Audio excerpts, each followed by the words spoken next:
saya ngonsepin salah satunya yang kepake itu happiness team, bah itu hal-hal sepele ya.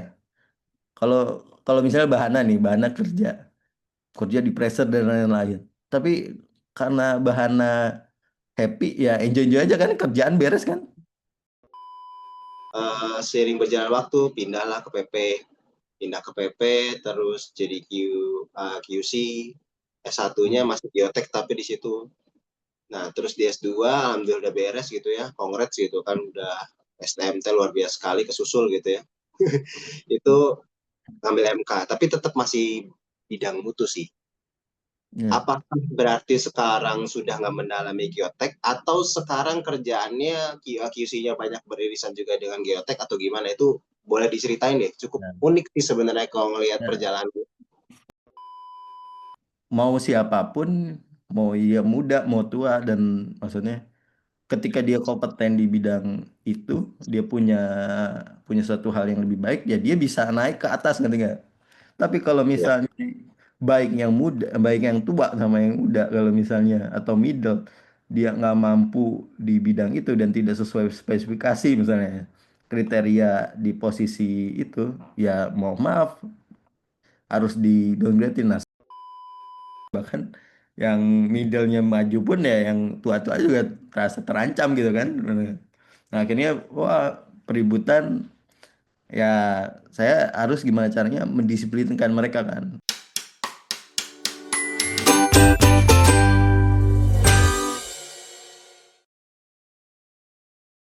halo teman-teman Handal semua, terima kasih telah kembali ke podcast Handal.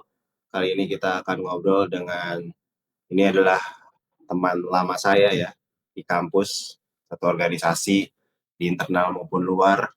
Banyak sekali perjalanannya yang asik sekali kalau kita ulik ya, karena bisa dibilang posisinya itu dari yang di lapangan banget menurut saya, di lapangan sampai bisa ke posisi sekarang di kantor pusat, yaitu ada Bapak Adityo Bambang Wicaksono atau yang biasa disapa BW, Pak BW. Nggak tahu, mana kalau misalkan dipanggil di kantor apa? Adit, Pak Adit Adit berarti. ya, Adit sekarang berubah. Oh Gue gitu. itu cuman buat panggilan anak-anak kampus aja yang.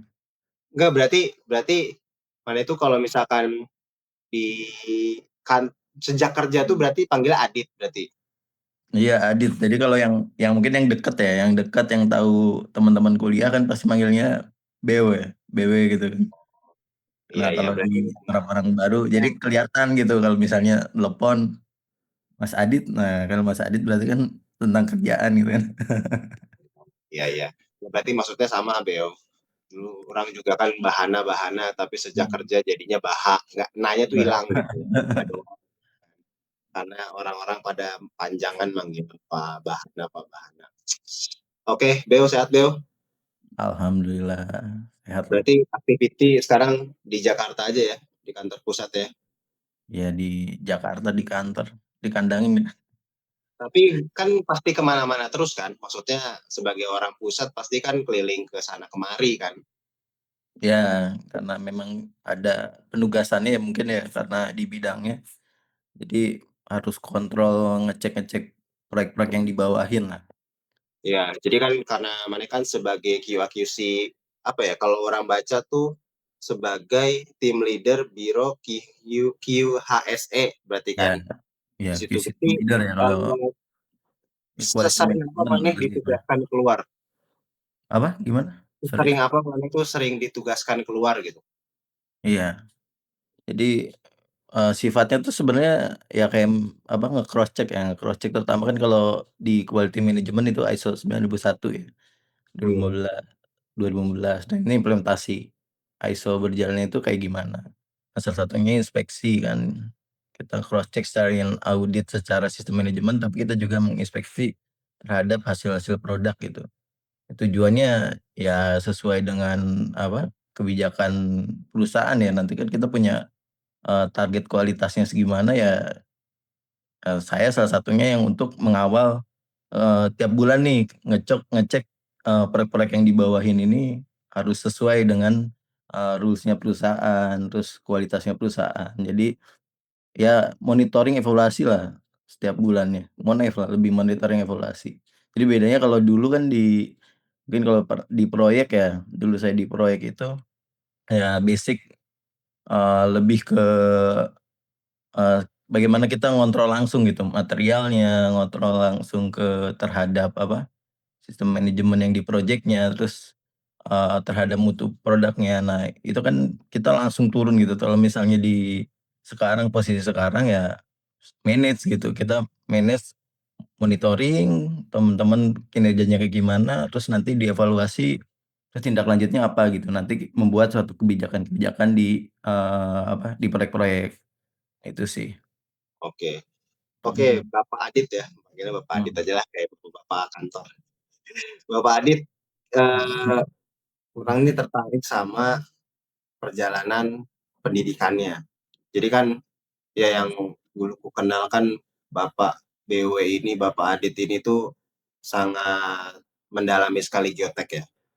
Bahkan awal kerjanya pun setahuku di geotek. Nah, mhm, tapi seiring berjalan waktu pindahlah ke PP, pindah ke PP terus jadi QC, S1-nya mhm, masih geotek tapi di situ. Nah, terus di S2 alhamdulillah udah beres gitu ya, congrats gitu kan udah STMT luar biasa sekali kesusul gitu ya. Itu ngambil MK, tapi tetap masih bidang mutu sih. iya. Apakah berarti sekarang sudah nggak mendalami geotek atau sekarang kerjaannya QC-nya banyak beririsan juga dengan geotek atau gimana? Itu boleh diceritain deh. Cukup Nah unik sih sebenarnya kalau ngelihat nah, perjalanan. sebenarnya kalau kalau suka ya, dari zaman kuliah kan sukanya mungkin aneh ya, kayak orang-orang kan pada benci sama geotek ya, Hmm, ini masuk geotek ya, lingkungan. masuk ini. Terus, Heeh. Padahal nggak tahu ya, karena memang sebenarnya kayak fisika dasar ya yang kalau di geotek itu. Jadi perhitungan fisika dasar, tapi dia komprehensif juga sama, alam lah seolah-olah kan, kita harus tahu material tanahnya gimana dan lain-lain. Nah, itu yang, makanya saya fokus dulu sebenarnya saya, fokus jalan tuh pengen ngembangin, saya tuh pengen jadi ahli geotek lah, intinya ya kayak gitu. Makanya saya dulu pas awal-awal sebelum kerja pun, saya kadang bantu-bantu analisis proyekan-proyekannya, ya mungkin ya, dosen-dosennya heeh, analisis-analisis kalau misalnya ada, diminta analisis, lereng, terus, DPT dan lain-lain gitu. Ya karena saya di-training juga waktu itu dari kampus ya, dapat gratis di GeoStudio ya. GeoStudio itu pertama kali dikenalin sampai dulu bisa analisis bendung ya, analisis bendung juga pakai GeoStudio. Ya saya suka aja pas itu, mungkin karena saya bisa, saya ngajarin juga, waktu pelatihan juga saya bantu ngajarin-ngajarin dosen juga, karena kan kerjasama ya, yang kemarin dilatih itu dosen sama ada beberapa mahasiswa yang ikut. Nah, di situ jadi suka analisa terhadap geoteknik karena pikirnya gini, kan kalau analisa itu kalau sama kayak analisa struktur itu memang ya secara konsep ya perhitungan dan lain-lain. Tapi kalau kita menganalisa geoteknik itu kan ada feeling-nya ya, ada feeling hmm, engineering yang diambil. Jadi kayak kita memperkirakan karena emang ya dari dulu kan rumus-rumus Terzaghi terus kan, maksudnya pakai buku Mektan 1, Mektan 2 gitu kan. Nah, itu kita baca-baca dasar-dasarnya rumus-rumusnya itu lagi yang cukup lama, tapi dalam tanahnya yang mereka teliti misalnya di Eropa, di Cina gitu, beda sama di Indonesia. Nah, jadinya komprehensif kita menganalisis dengan, realnya itu cukup ya kita harus harus tahu dulu gitu detail-detailnya, oh itu dulu tuh daerah apa. Jadi geologinya juga kita masuk gitu, geologinya masuk, terus nanti kita juga interpretasi pakai geofisika, baru kita analisa terhadap geotekniknya. Nah, itu yang apa, ya perlu yang jadi ramenya lah kalau menurut saya. Nah, makanya udah lulus-lulus itu langsung saya, eee, ya dapat kerjaan ya, itu juga ada rekomendasi dari dosen ya, dosen pembimbing buat, kerja di konsultan geoteknik. Di situ tapi kerjanya juga macam-macam, saya bisa apa, awal-awalnya saya suruh analisa hidrologi ya, analisa hidrologi. Jadi saya ngitung curah hujan dan lain-lain untuk, desain sedimennya untuk penanganan banjir lah. Terus udah kayak gitu saya juga di sana analisis struktur juga. Jadi desain-desain retaining wall dan lain-lain gitu, struktur-strukturnya gitu. Nah, terakhir juga apa yang lebih dominan akhirnya belajar analisis geoteknik, dan dulu kan ya masih masih satu-satunya kalau salah di perusahaan itu satu-satunya yang bisa analisis geoteknik gitu. Jadi pakai aplikasi ya Praxis sama GeoStudio. Nah, makanya dipercaya banget di sana karena dominan di sana orang geologi. Nah, ketika Hmm, misalnya saya bahas bahas terkaitnya ini lah hal-hal kayak misalnya ini terlalu sipil ya. Misalnya kedalaman kedalaman apa kita titik dapat nilai borpel lah ya. Borpel kita ada kedalaman tertentu. Kita kan pakai data NSPT untuk menginter apa interpretasikan lapisan tanah ya. Tapi kalau misalnya dari geologi, kalau kita rapat sama teman geologi ya berbeda gitu kan ya. Ya jangan gitu kayak menurut mereka nggak ada tanah gitu, maksudnya batuan gitu kan. hmm, Tanah itu batuan yang sudah lapuk. Nah, itu ada perdebatan dan lain-lain. Tapi saya belajar karena tahu kan mungkin ada banyak case yang di area IKN Kalimantan yang kemarin analisis pertama di Pulau Sebatik ya. Itu jalan-jalan nasionalnya Pulau Lingkar Sebatik itu saya analisis terhadap apa? Ya kan ada beberapa titik yang kelongsoran ya alhamdulillah sampai sekarang nggak ada kerusakan lah, nggak ada penurunan dan lain-lain. Nah, itu dari SPT tuh nilainya besar gitu kan. Tapi ketika dia kena air, dia kan ada kandungan monomer ya. Dia langsung pecah kayak bubur gitu kan. Nah, jadi analisis ketika kita analisis di apa? Di Plaxis dan di GeoStudio itu nggak bisa misalnya kita pakai kohesi yang sesuai dengan data boring yang kita uji atau apapun. Karena ada ya kita juga harus tahu dasarnya. Jadi ya itulah yang diperlukan. Nah, cuman ketika saya rajin, mungkin saya dipercayain ya sama direkturnya, terus tadinya juga saya bahkan apa-apa presentasi di PU itu sendiri gitu kan. Oh gitu kan di hmm. proyek PU tuh di apa P2JN ya dulu masih jalan nasional gitu kan yang perbaikan-perbaikan. Saya presentasi sendiri gini-gini ya debat sama tenaga ahli gitu kan. Ya salah satu kesempatan sebenarnya kayak saya kan baru lulusan D3 cuma bisa analisis tapi bisa berdebat. Nah, saya tuh kalah debat itu ketika perihal metode kerja di lapangan. Jadi kadang kan kalau kita jadi perencana ya mungkin bahannya juga pernah kan di Hmm, perencanaan. ya, Kalau kita juga bukan hanya bisa mendesain tapi kita harus tahu juga apa perencanaan di lapangan gitu, metode kerja di lapangan. Ini bisa nggak desainnya itu diterapkan di lapangan. Nah, itu yang jadi patokan karena keberhasilan dari analisis analisis juga kan ditentukan dari kesesuaian di lapangan. Coba kalau misalnya di lapangannya, misalnya dianalisis nih, borpelnya pancangnya ke dalam segitu, tahunnya tanah itu nggak bisa dipancang kan, ya bingung juga kan kalau misalnya kita analisis dan lain-lain gitu. Nah, jadi dampaknya ya tetap jadi longsor-longsor lagi. Nah, disitulah jadinya apa gusar ya. Dulu juga kan saya mendaftar lah salah satu ya BUMN juga kan ya di tahap ya dulu kalah di tahap apa. Sebenarnya saya diharap pengen pengen banget gitu masuk ke ya salah satu BUMN lah, kelistrikan hmm, gitu lah. Saya pengen masuk tapi kalah di apa ketika hasil lab ya waktu rekrutmen itu. Jadi penguji kesehatan di kesehatannya kurang kurang masuk lah. Jadi apa dulu yang saya tuh mikirnya jadi batu loncatan gitu di sana taunya emang mungkin rezekinya ya tiba-tiba ada peluang di PP sebenarnya ditawarin dulu sebelum hmm. sebelum apa sebelum masuk itu karena dulu saya magang di kontraktor apa BUMN terus pas udah ditawarin saya nolak kan saya nolak terus saya masuk ke apa konselor perencana sambil saya menunggu tesnya itu. Nah, itu kan taunya nggak lolos, terus pas nggak lolos ya ada karena saya bimbang dengan terhadap itu ya, kadang juga terpukul. Kadang kalau misalnya kita ngelihat desain-desain kita itu udah bagus tapi di lapangannya nggak bisa dikerjakan tuh ya kayak merasa berdosa lah.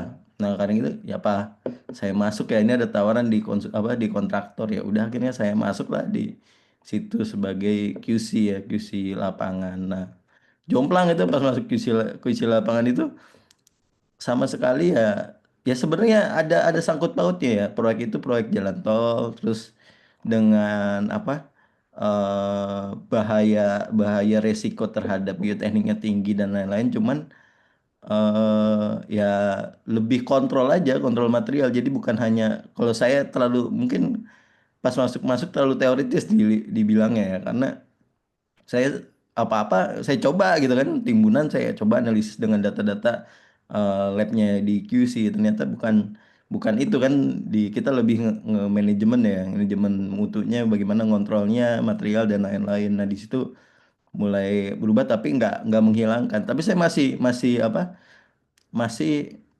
masih terus geoteknik ini nggak dihilangin lah, masih kita, ya saya masih apa, karena memang keberhasilan dari apa, proyek jalan ya salah satunya geoteknik, ya nggak sih, Bah? Benar nggak?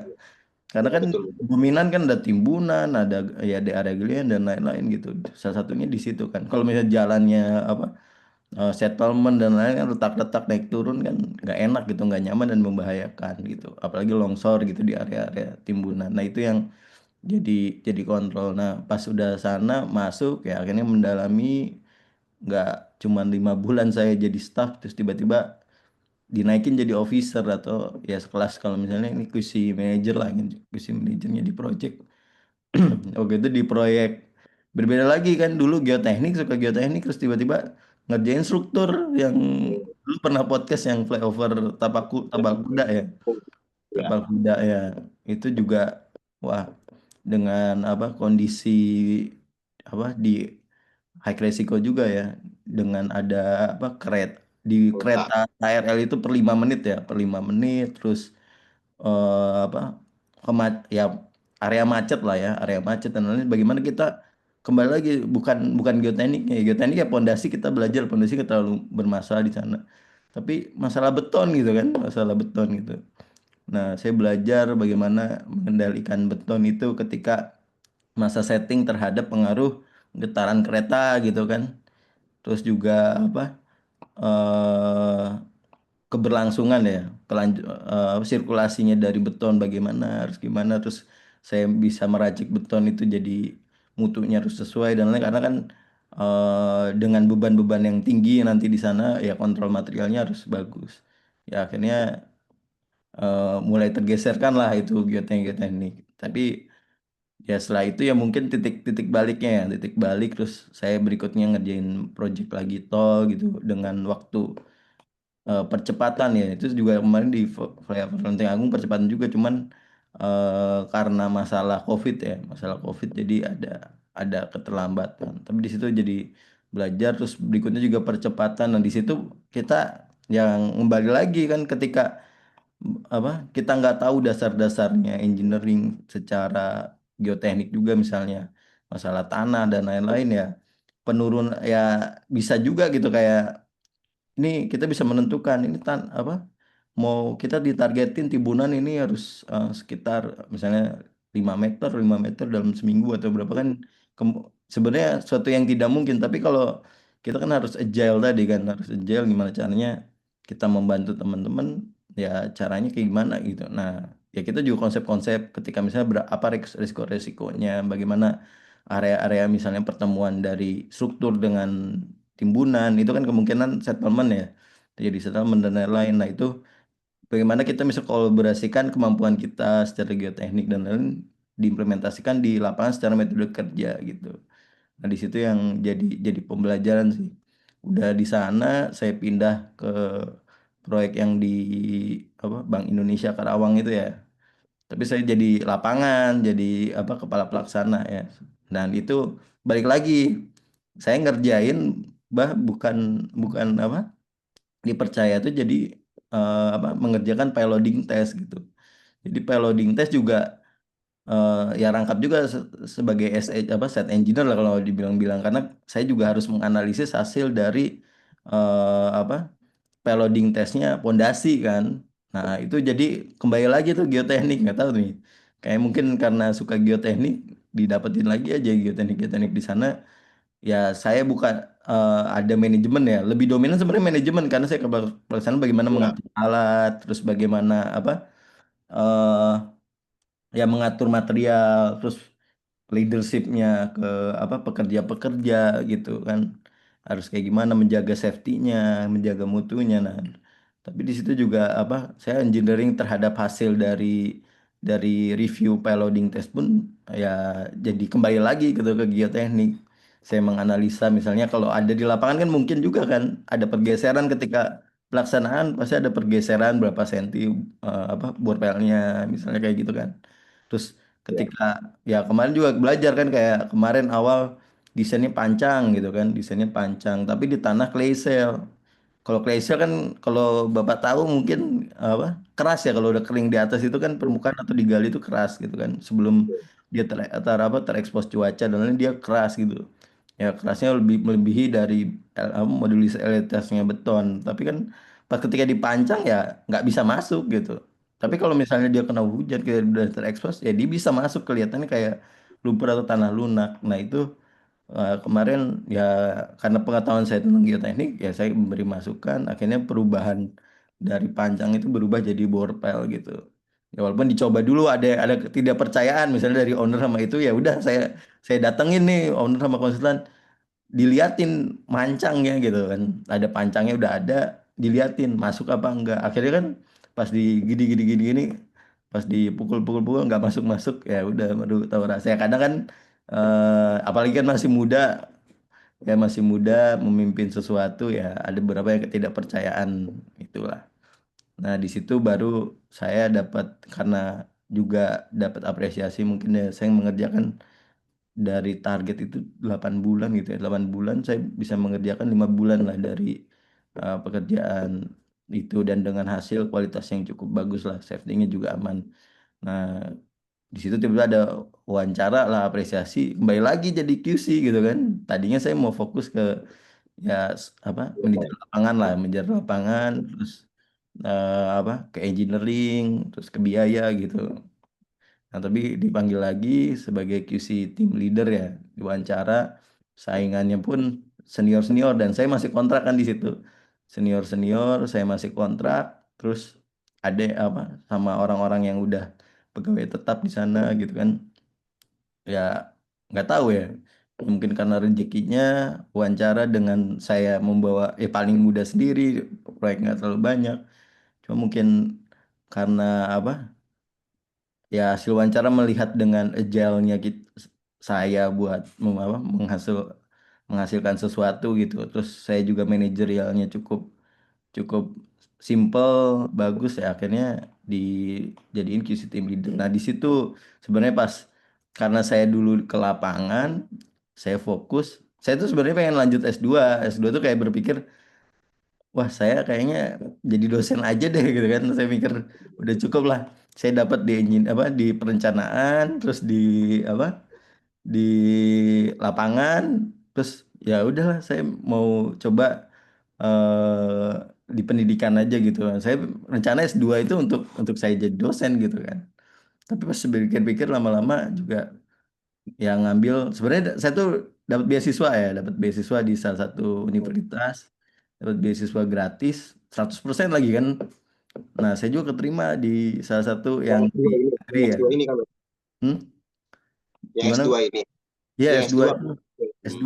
Jadi sebenarnya di situ dua keterima, yang satu kampus kampus yang ternama lah, tapi negeri. Nah, masalahnya dulu COVID terakhir, jadi udah beres gitu, Bah.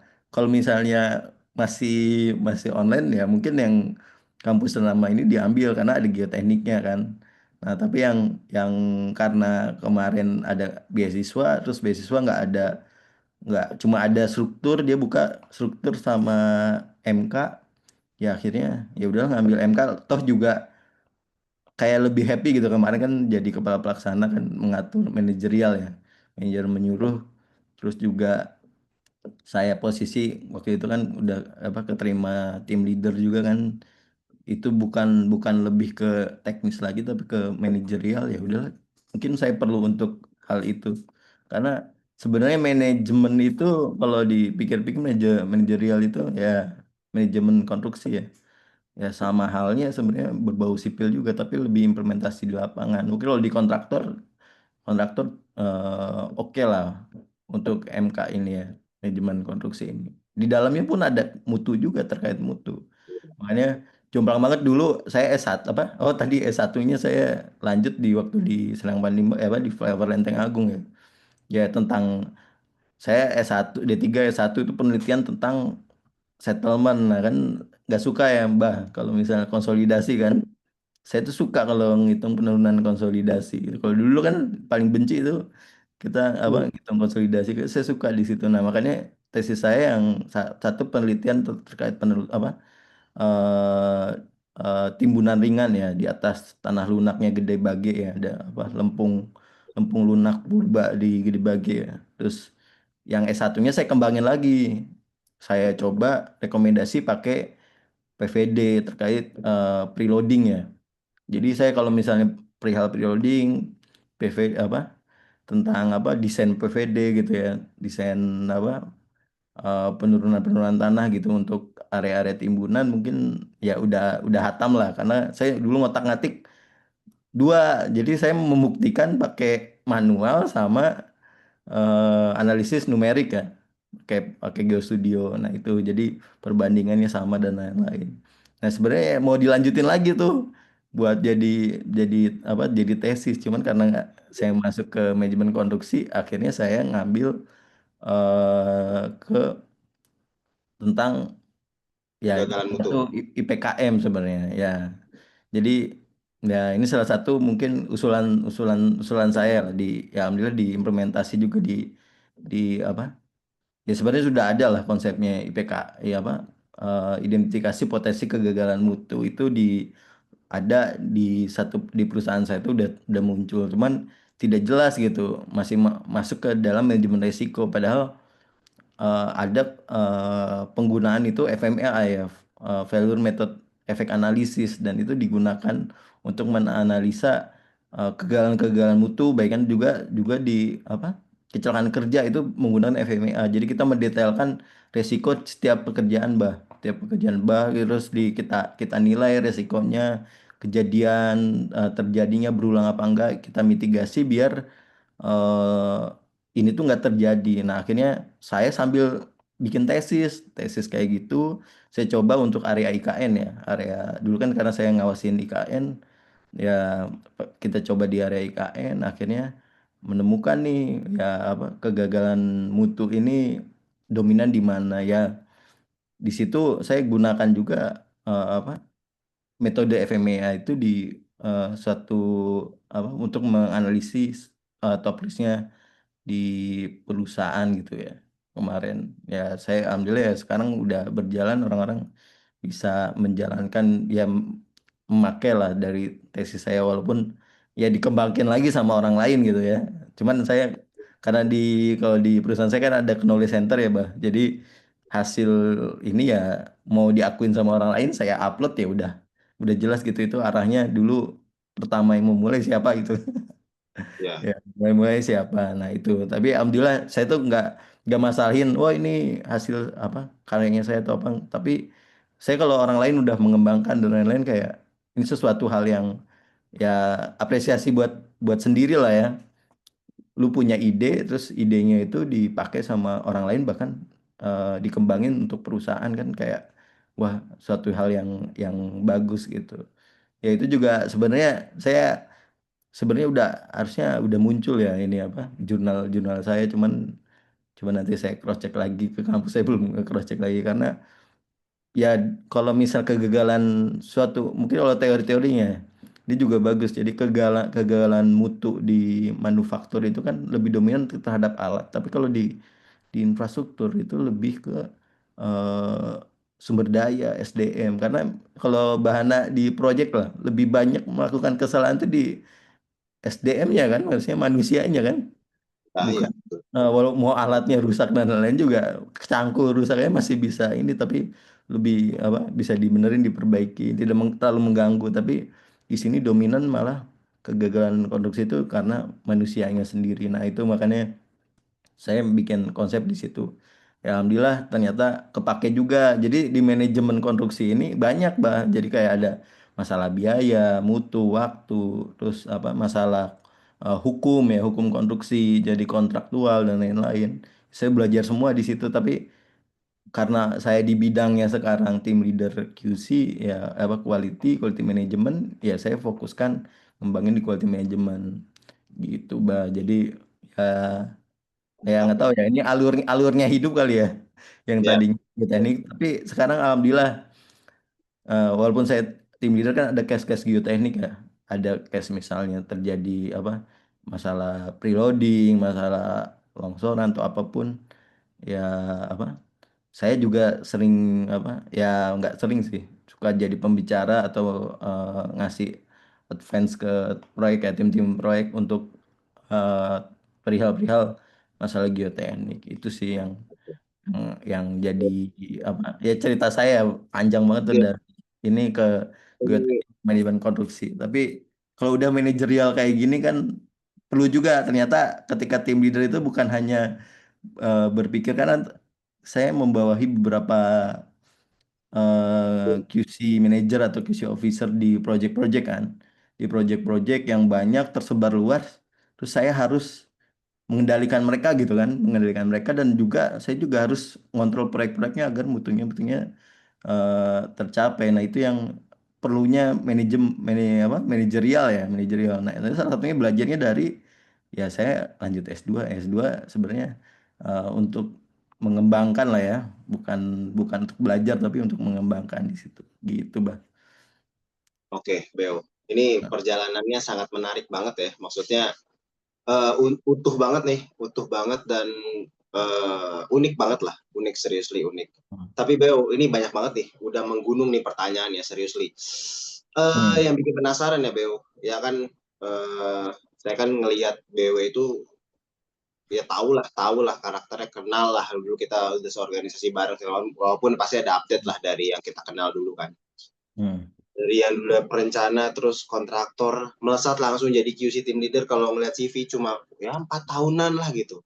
Nah hmm, sebenarnya tadi udah diceritain sih kenapa jadi kan metode manajerialnya simple terus tadi bahkan wawancara itu banyak ya itu pertanyaanku juga kenapa kok pasti kan ada yang lebih senior ya maksudnya kan Pak BW kan Pak Adit nih sekarang posisinya masih sangat muda lah ya umur belum 30 bahkan gitu kan hmm, gimana ya maksudnya apa aja sih yang akhirnya tuh bisa bikin tertarik perusahaan sebesar ini ke Pak Adit akhirnya tuh ngasih kepercayaan sebesar itu gitu. Maksudnya tuh ini kan dari sisi personal ya bukan hanya teknikal hmm, kayak gitu, tekniknya lah, mutunya lah, ngejaga gitu bukan. Apalagi tadi cerita dari 8 bulan, 5 bulan gitu.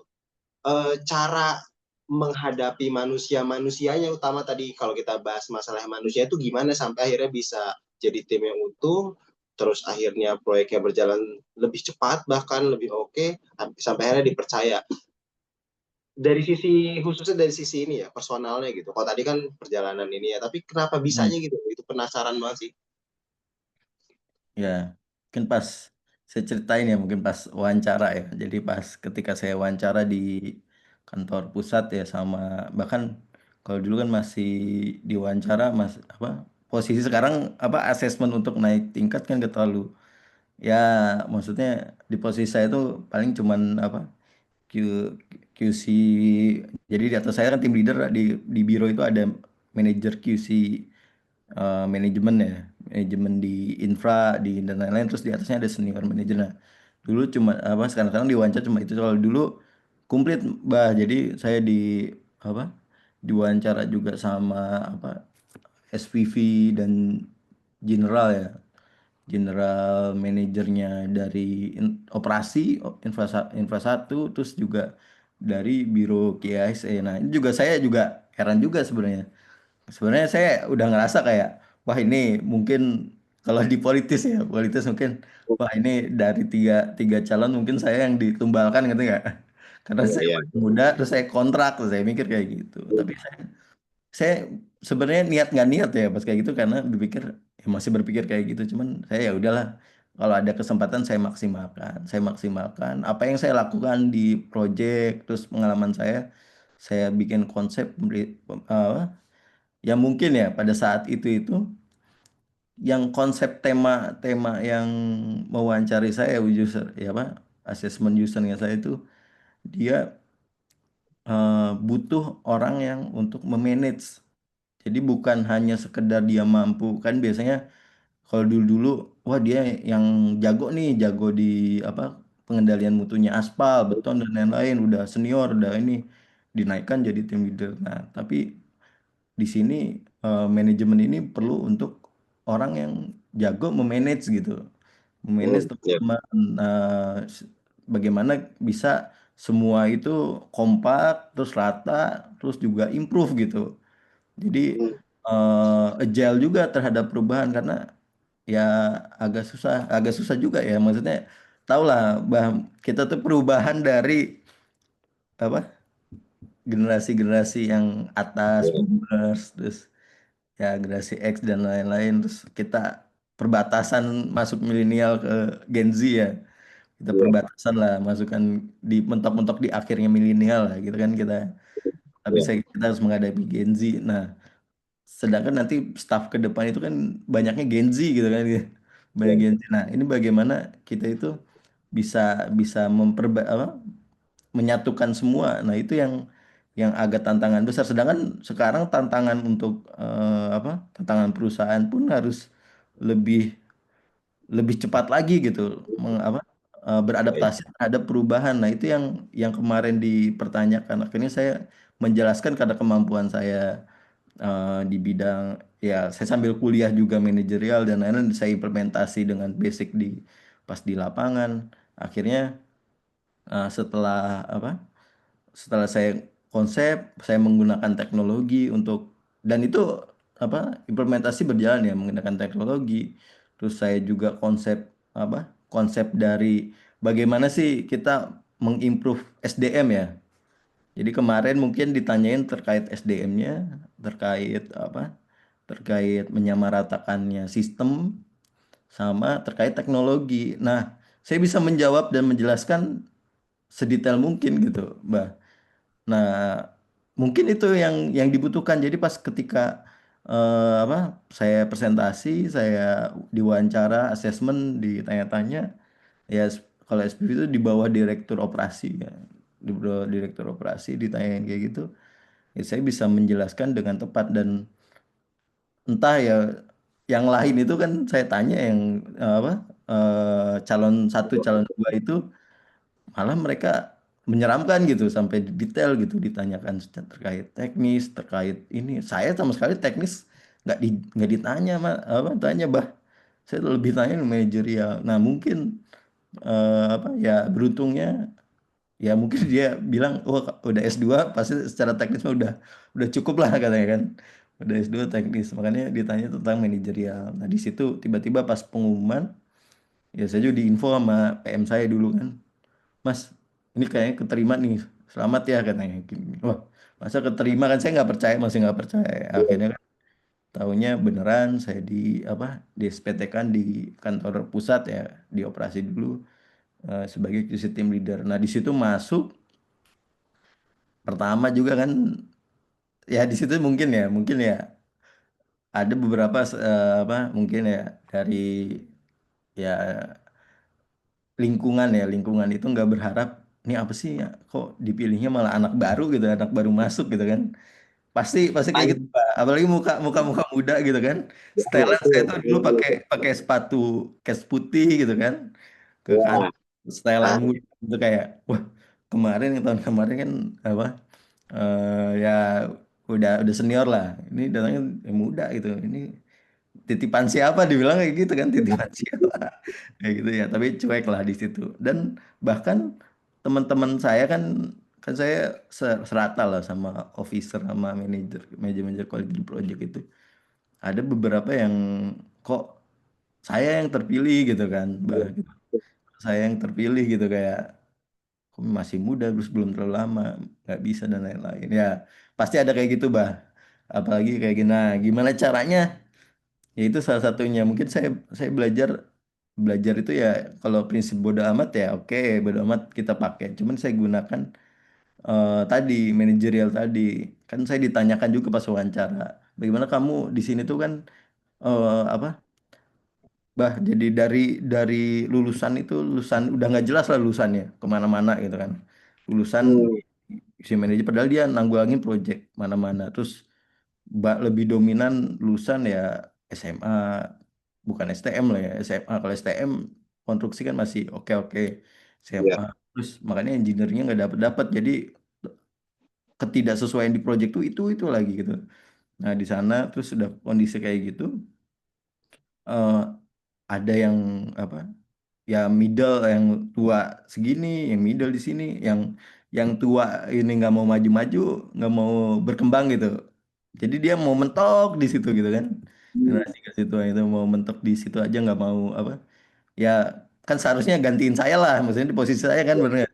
Kalau udah dia udah senior ya naik lah di sana. Ini nggak mau naik, terus yang apa, yang middle-middlenya masih kurang improve, terus yang di bawah-bawahnya kaderisasinya nggak ada gitu gapnya, karena nggak kurangnya penghargaan. Jadi orang-orang yang bagus desain, bagus desain, bagus desain. Nah itu kondisinya kayak gitu. Bagaimana kita menyatukan?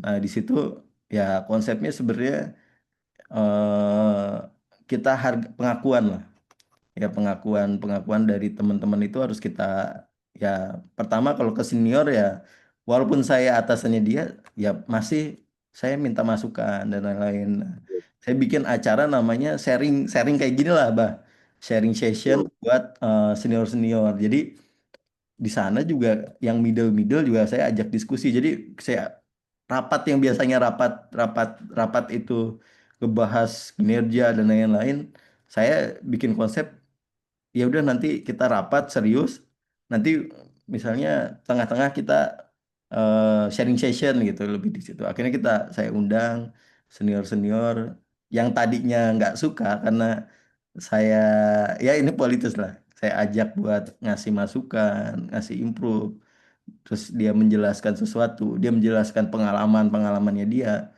akhirnya dia mengakui gitu kan, dia merasa merasa diakui, jadinya dia gampang bekerja sama sama saya gitu, intinya kayak gitu. Nah di situ kan diskusi-diskusi mendapatkan satu, ya selain saya menyatukan orang-orang tim gitu ya, saya juga berharap kan di situ yang middle aja kan ngomong, terus yang muda-muda juga bertanya gitu, jadinya nyatu semua bang. Jadi yang tadinya ini senior junior gitu kan, senioritasnya tinggi gitu, bahkan dulu aja saya masih sekelas officer itu nanya ke proyek sebelah itu gak dikasih tahu gitu, apalagi saya masih muda ya, masih muda, terus kayak staff aja nggak di, masih berjenjang gitu, tapi dengan kayak gitu kan guyup ya, guyup dan lain-lain. Oh ternyata konteksnya kayak gini. Nah yang middle middle ini kan butuh kepastian nih, butuh kepastian, berarti saya konsepin apalagi, oh bagaimana yang middle ini kita saya siapkan untuk jenjang lebih bagus gitu, jenjang lebih bagus, apakah dia nanti, ya saya tanyain dia tuh mau mau gimana, mau mau jadi pegawai tetap lah, atau misalnya dia mau kayak gitu. Nah saya minta saran masukan, apa sih apa namanya ya, dia tuh pengen jabatan apalah berikutnya gitu, karirnya tuh, aspirasi karirnya tuh kemana gitu kan. Saya dengerin yang middle middle ini, karena kan yang middle ini mungkin udah cukup lama ya kerja, tapi dia karena yang atas atasnya dia nggak mau bergerak, akhirnya akhirnya apa, yang middle ini ya mentok aja di situ-situ aja. Apalagi sekarang tim leader aja diganti sama orang yang muda kan. Mereka udah Hmm. kayak pesimis, kayak wah ini pasti nggak apa, saya nggak dapet jatah. Nah itu gimana? Nah, akhirnya saya konsepin mereka mau kemana. Nah saya arahkan gitu. Ini kalau mau ke sana gimana? Dan saya juga promosikan mereka gitu. Promosikan mereka untuk improve lebih depan. Dan saya juga sadarkan, Bah. Jadi dulu tuh banyak yang udah lama ternyata masih, kenapa dia nggak tetap-tetap masih SMA, masih D3 gitu kan lulusan. Sedangkan persyaratannya dari apa? Dari kita mau improve gitu. Jangan kan gitu, sertifikasi aja harus S1 gitu kan. Masuk ke apa? PBK pun harus S1. Nah, akhirnya saya buat, Bah. Ya, saya paksakan kayak gitu-gitu, apa ikut. Ya cobalah, mumpung sambil kerja lanjut S1 gitu kan, lanjut S1 dan lain. Nah tapi kan bah, dengan omongan kayak gitu kan semua belum tentu setuju kan, banyak yang apa, kebijakan-kebijakan saya mungkin ya di area situ itu, eh ya jadi jadi apa ya, jadi perdebatan lah, perdebatan buat tim saya sempat tim saya wah kelabakan kemana-mana, cuman saya alhamdulillah dengan waktu 6 bulan bisa mengonsep semua dan berjalan dengan lancar.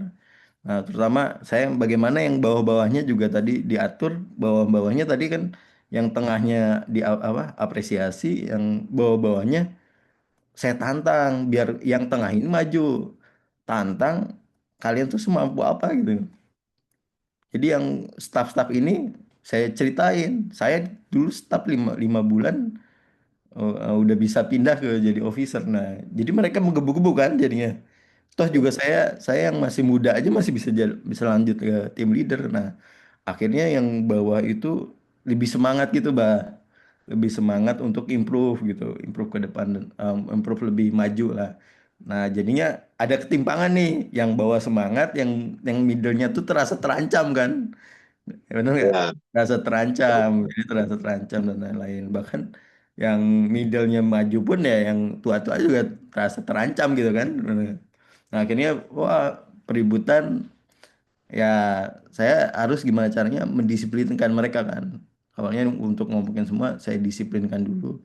Pertama, eh saya tuh sadarkan ke teman-teman semua itu, mau siapapun, mau dia muda mau tua, dan maksudnya ketika dia kompeten di bidang itu, dia punya punya satu hal yang lebih baik, ya dia bisa naik ke atas, ngerti nggak? Tapi kalau ya, misalnya baik yang muda, baik yang tua sama yang muda, kalau misalnya atau middle, dia nggak mampu di bidang itu dan tidak sesuai spesifikasi misalnya kriteria di posisi itu, ya mau maaf, harus di downgradein. Nah, saya tegaskan kayak gitu, Bah, karena saya ada peributan yang saling menjatuhkan kan nggak suka ya, saya tuh kayak gitu. Akhirnya saya disiplinkan kayak gitu. Jadi wah, itu peributan, akhirnya ribut semua. Nah, akhirnya saya kumpulin, saya sadarkan, saya apa? Liatin, Bah, saya nih apa? Syarat untuk jadi pegawai tetap tuh kayak gini. Terus untuk di jenjang ini tuh untuk sertifikasi ke depannya, terus sama saya kalau kita teman-teman daftar ke perusahaan lain, ini kriterianya kayak gini. Nah, akhirnya tuh ya semua sadar gitu. Apa yang saya lakukan itu ya berdasarkan kriteria, cuman dibilangnya emang terlalu kaku, Bah.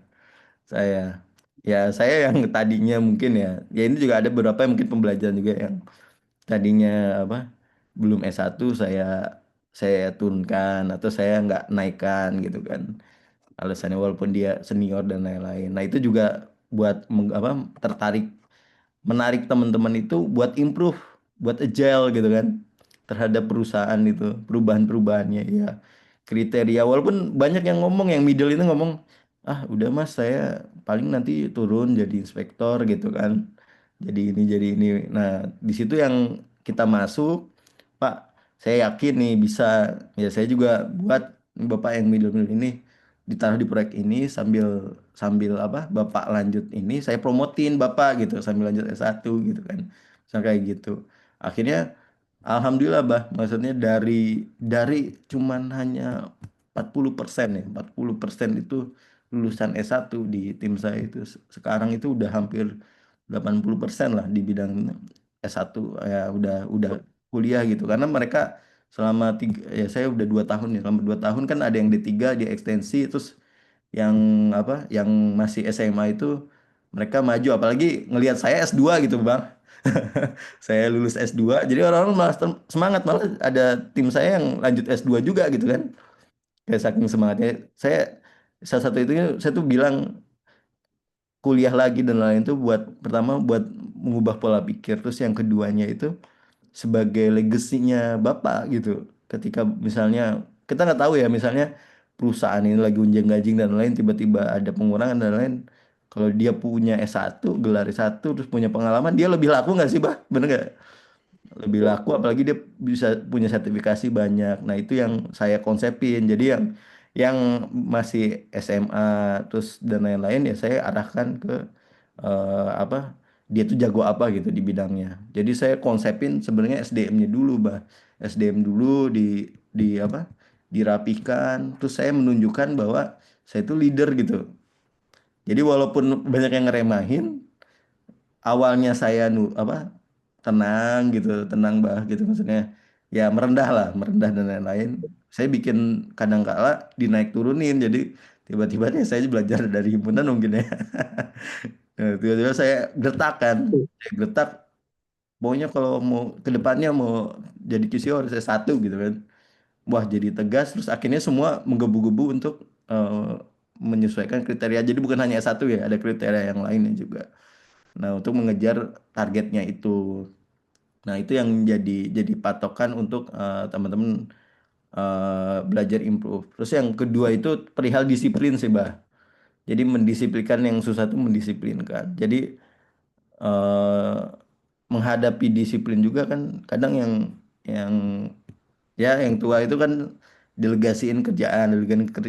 Terus yang middle juga kadang apa karena dia ngerasa pertengahan terus nggak ini jadinya wah males-malesan dan lain-lain gitu. Ya yang muda kadang yang jadi apa? Jadi bebannya gitu dilempar-lempar ke mereka. Nah, akhirnya saya tuh pernah pertama kali saya menjabat terus saya rapat itu jam 7 pagi karena saya pikir karena ada proyek dari Papua ya, di Papua, Bah. Kan kalau saya mulai jam 8 kan udah jam 10 di sana kan. Iya, Saya udah ngambil tengahnya jam 7 pagi. Wah, saya rapat jam 7 pagi. Yang telat saya tegur gitu kan. Tapi alhamdulillah gitu kemarin masuk awal-awal pada ngeluh ya. Wah, kerja di sini terus dengan deadline, dengan penilaian apa? Pelaporan saya di up ke rapat manajemen kan di project-project manajemen ada rapat PM gitu. PM, rapat operasi, saya sampaikan juga pelaporan tentang pelaporannya teman-teman quality. Jadi bukan hanya menceritakan kejelekannya quality ya, menceritakan kejelekannya produknya aja, tapi saya juga memaparkan terhadap kedisiplinan dari teman-teman project gitu di bidang di kualitinya kayak gimana. Ya itu sebenarnya nggak terlalu ini, cuman dengan hal itu orang-orang semakin meningkat lah, semakin meningkat kerjanya, semakin disiplin waktunya gitu daripada diomelin dibawelin si Adit gitu kan. Bawelin si Adit mending saya mengerjakan dengan disiplin. Nah itu bah. Jadi kalau kalau saya konsepin pertama, ya kalau konsep kan berarti kan ya sekarang-sekarang lah bah. Sekarang-sekarang bah saya konsepin salah satunya yang kepake itu happiness team bah. Itu hal-hal sepele ya. Kalau kalau misalnya Bahana nih, Bahana kerja, kerja di pressure dan lain-lain. Tapi karena Bahana happy ya enjoy-enjoy aja kan kerjaan beres kan. Kayak betul, gitu. betul. Tapi kalau misalnya lu nggak happy dan lain walaupun kemampuan lu udah banyak terus kerjaan sedikit ya tetap aja gitu kan lu nggak betah di situ kan padahal lu nggak dikasih tanggung jawab besar tapi nggak happy di situ. Nah itu yang saya dapat emang agak susah sih bang, apalagi di konstruksi kan orang-orang tuh ternyata nggak bisa ditekan apalagi sama orang pusat ya maksudnya kantor nggak bisa langsung ditekan. Nah itu kan butuh apa butuh butuh santainya gitu. Kadang kan saya marah tapi ujung-ujungnya jadi bercanda gitu, bah gitu. Tengil-tengil gitu lah, bah.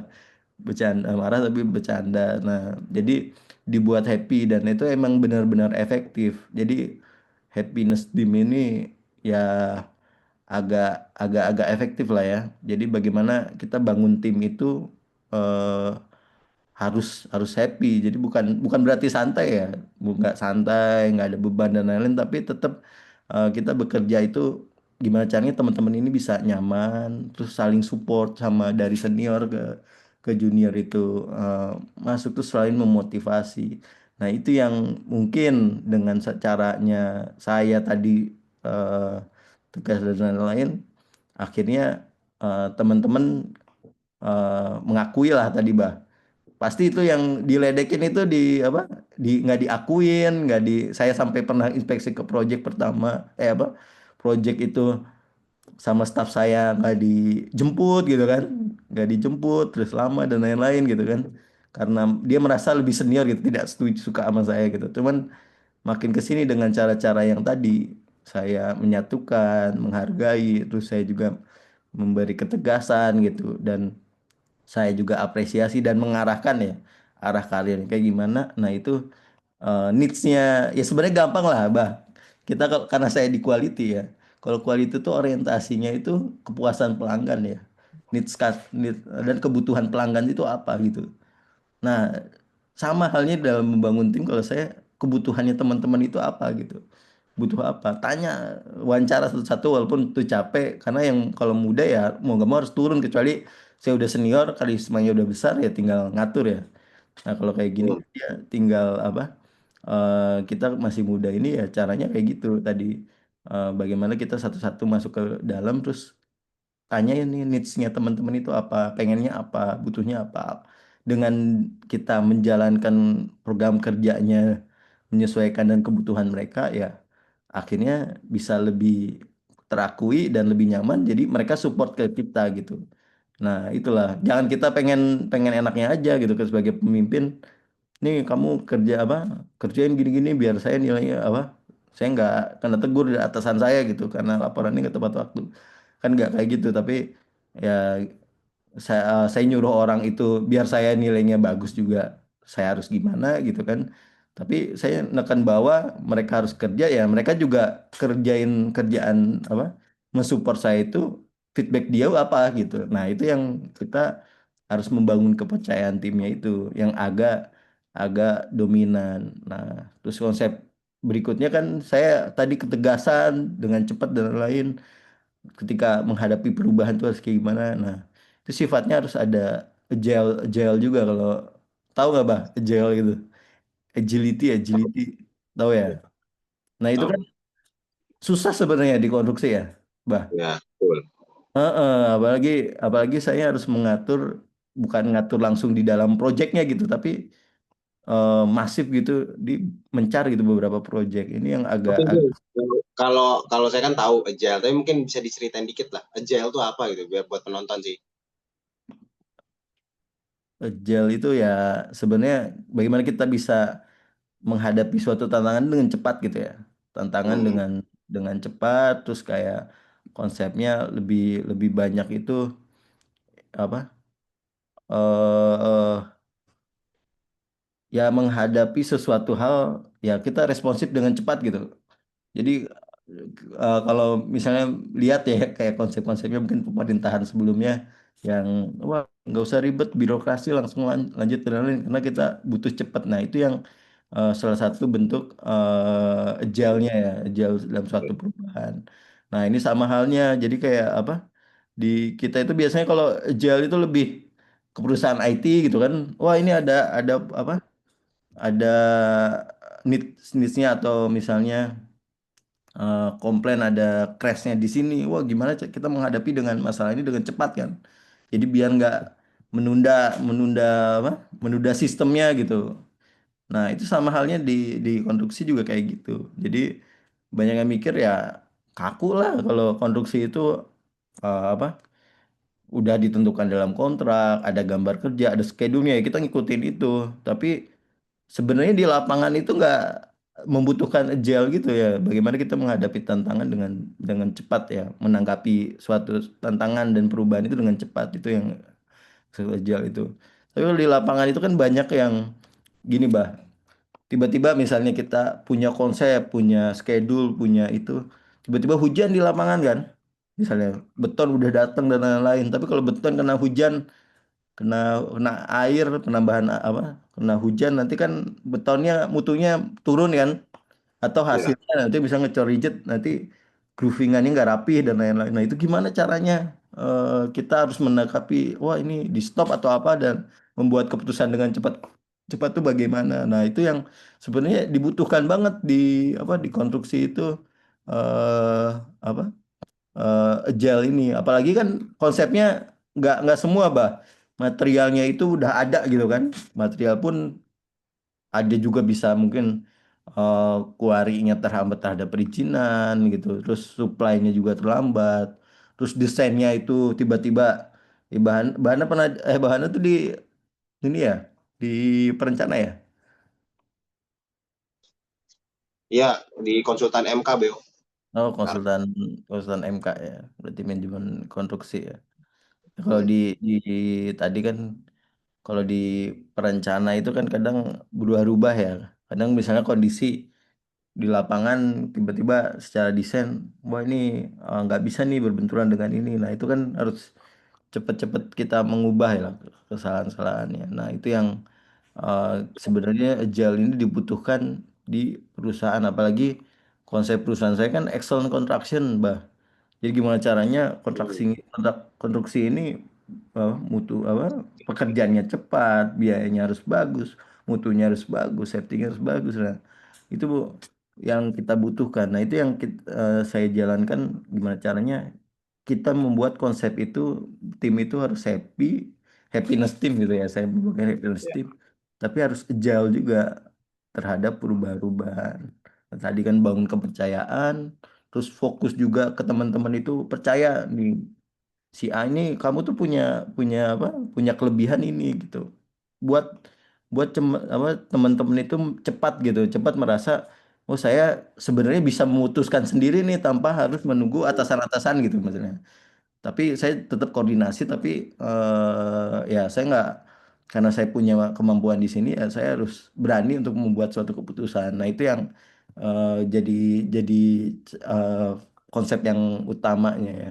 Terus komunikasi tadi bah, komunikasi juga bah tetap berjalan. Saya biasanya kalau orang-orang bilang bawel ya, jam kadang pagi-pagi itu saya jam sebelum kerja ya jam 8 ke bawah itu, atau misalnya jam 8 itu ya saya telepon staff-staff saya di proyek-proyek yang berbeda itu gimana, ada masalah atau gimana dan lain-lain. Nah kadang juga saya malamnya juga telepon lagi gitu, gimana perkembangannya dari pagi dan lain-lain. Nah itu salah satu bentuk, tapi nggak jenuh ya, sambil bercanda ya, bahkan kalau telepon kan sambil bercanda daripada chat gitu kan.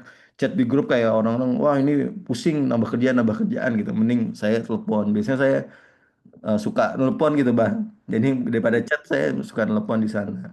Nah di sana juga apa daily checknya saya pakai aplikasi Slack ya dulu untuk pekerjaan hmm, bang, menggunakan teknologi ya udah berjalan ya. Jadi saya tahu di project ini apa lagi inspeksi apa, masalahnya di mana dan lain-lain. Itu juga saya dapat dari yang sebelumnya, atasan sebelumnya ya. Punya satu konsep menggunakan Slack, tapi saya kembangkan dan lebih lebih diimplementasikan lah, lebih dijadiin aturan dan lain-lain, akhirnya ternyata lebih lebih bagus gitu untuk fokusnya. Terus selanjutnya saya ada penghargaan bah, bikin penghargaan. Jadi dulu itu kalau safety kan mungkin penghargaan jam kerja aman dan lain-lain. Nah, terus apa? Ya mereka dapat ini. Nah, saya buat quality award namanya.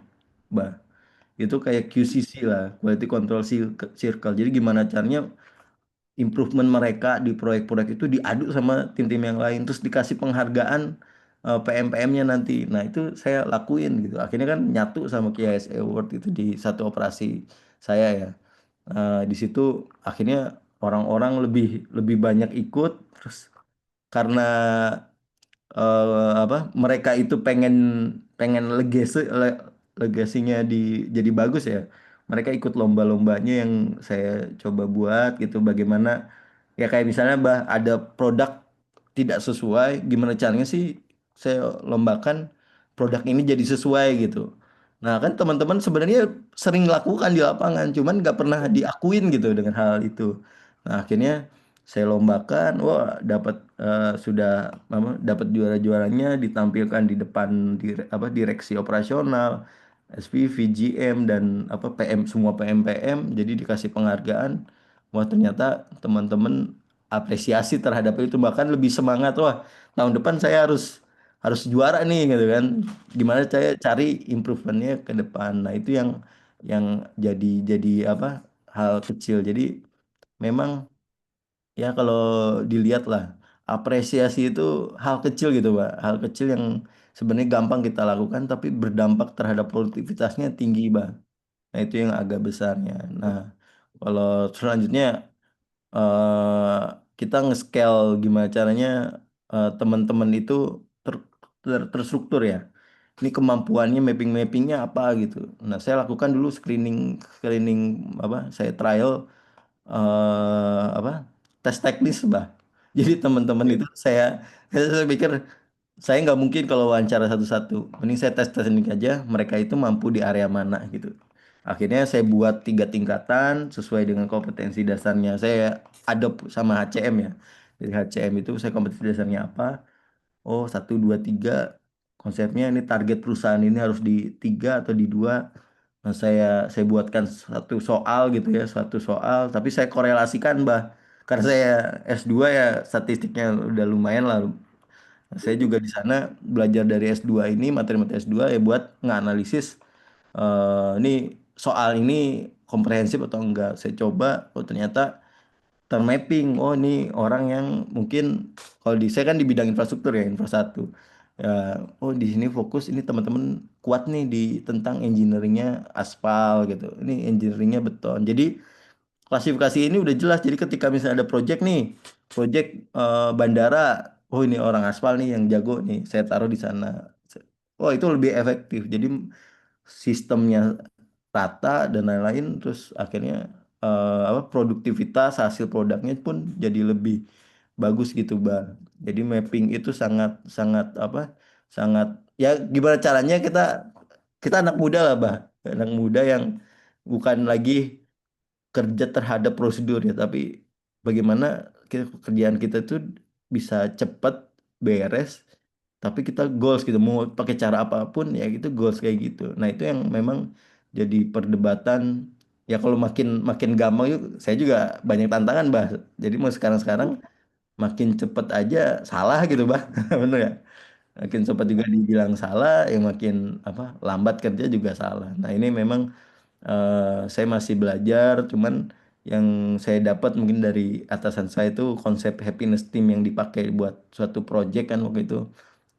Di kan PM dulu, atasan saya tuh eh, jadi PM di project gitu ya, atasan PM di project, terus dia mengonsepkan happiness team gitu kan.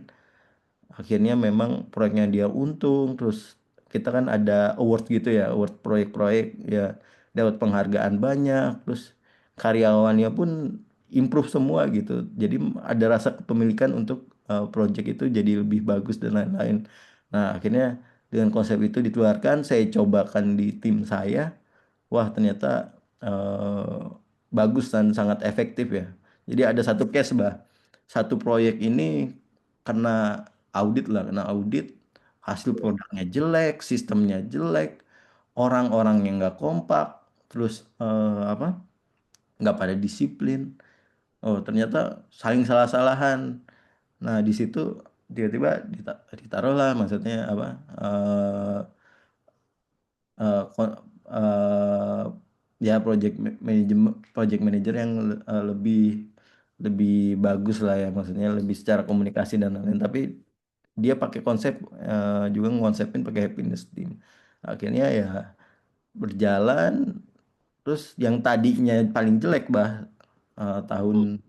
tahun ya tahun ini dapat penghargaan proyek yang KHSE terbaik di perusahaan saya gitu kan.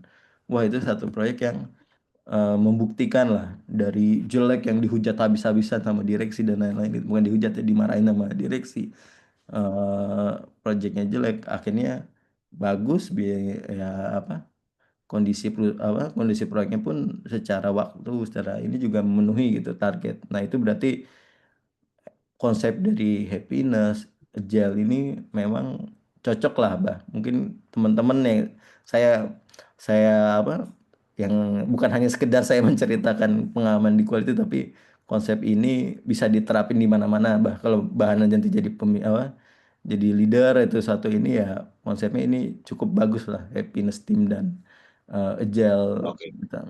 Itu sih bah. ya, tim menarik, menarik banget Beo.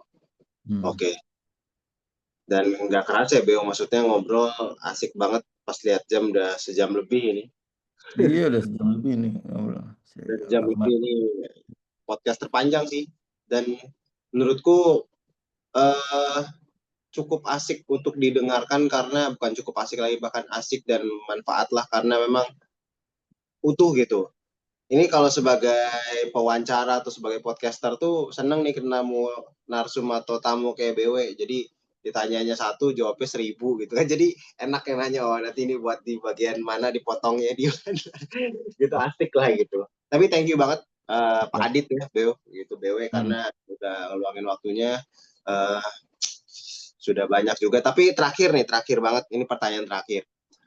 Ini susah Kira-kira nih. buat yang fresh graduate khususnya yang masih kuliah, bahkan kan tadi juga kita cerita ya di kampus Hmm. kita yang pertama itu Polban tuh seangkatan 300, bayangin maksudnya banyak banget, dan kita nggak tahu nanti ketika mereka lulus gimana gitu kan. Yang jelas mereka harus punya value kan, yang tadi Pak Adit cerita itu kan menurutku sangat bervalue sekali ya, progres karirnya tuh wah melesat banget lah gitu, luar biasa sekali gitu.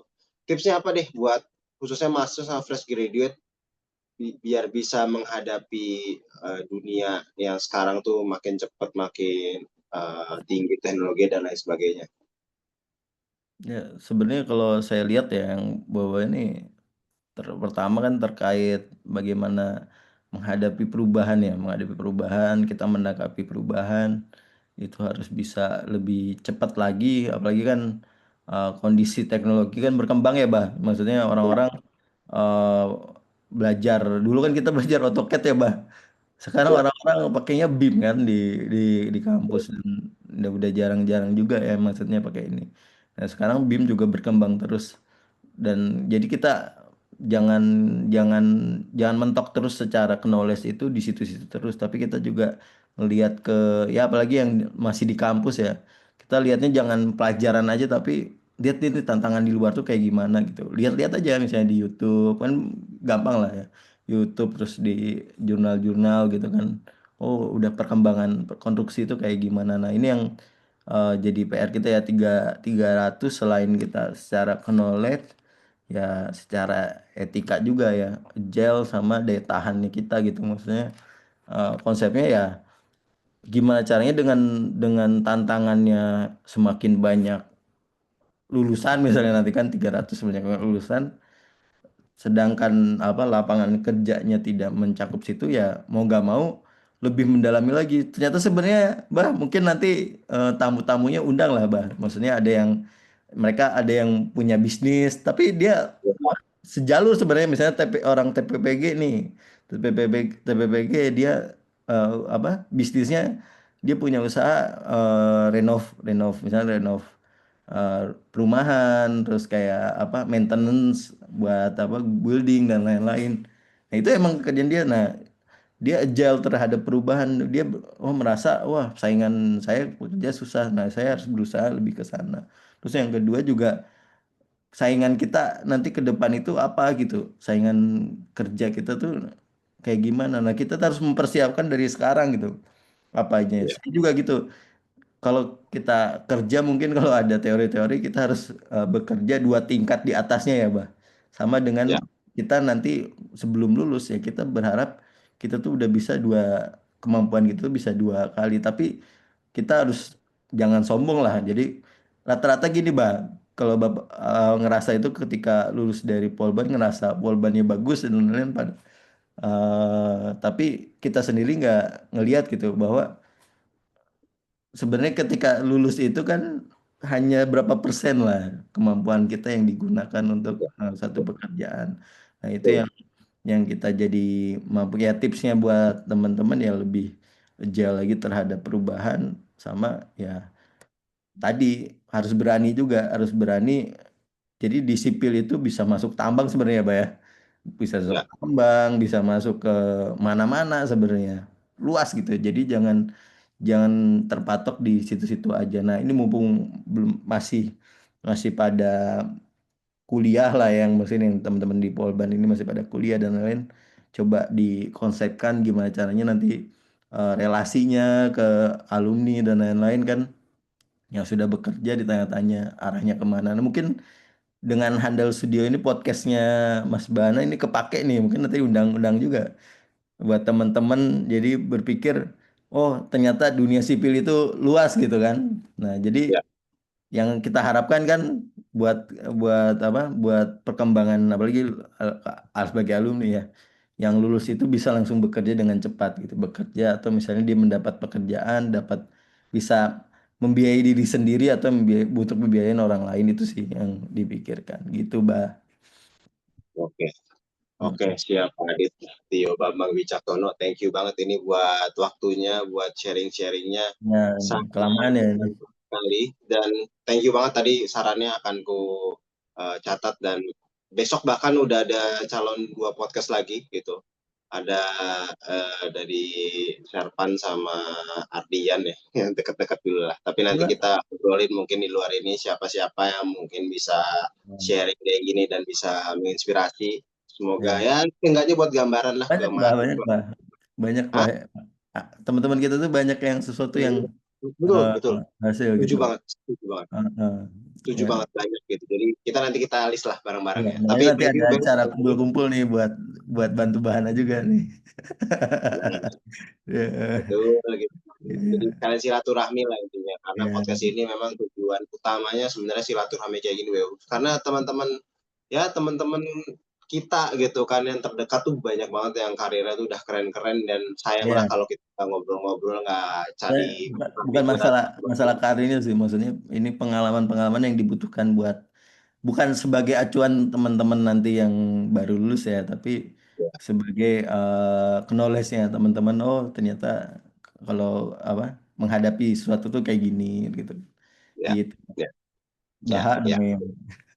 Gus siap. Bahak. Waduh, berat sekali.